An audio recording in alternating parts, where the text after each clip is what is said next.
एक साधु घाट किनारे अपना डेरा डाले हुए था। धुनी रमाकर दिन भर बैठा रहता और बीच बीच में ऊंची आवाज में चिल्लाता, जो चाहोगे सो पाओगे।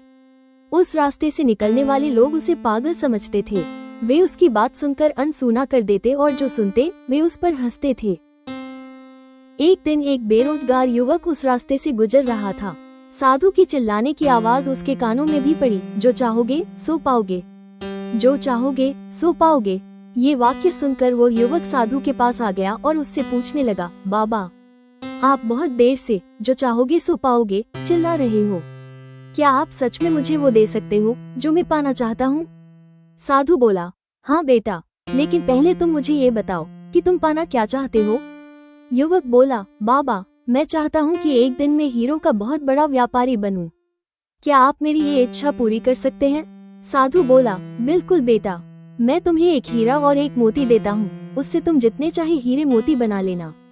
साधु की बात सुनकर युवक की आंखों में आशा की ज्योति चमक उठी। फिर साधु ने उसे अपनी दोनों हथेलियां आगे बढ़ाने को कहा। युवक ने अपनी हथेलियां साधु के सामने कर दी। साधु ने पहले उसकी एक हथेली पर अपना हाथ रखा और बोला, बेटा ये इस दुनिया का सबसे अनमोल हीरा है, इसे समय कहते हैं।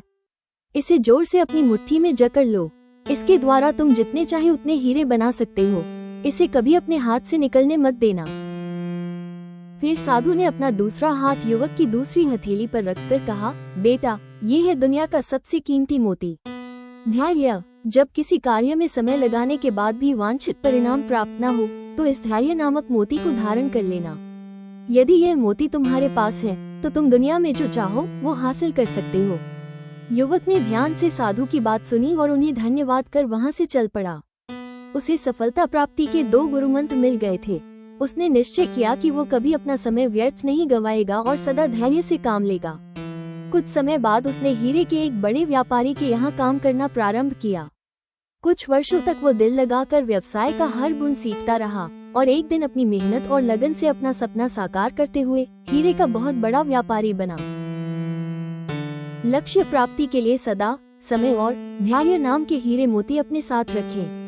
अपना समय कभी व्यर्थ ना जाने दें और कठिन समय में धैर्य का दामन ना छोड़ें। सफलता अवश्य प्राप्त होगी।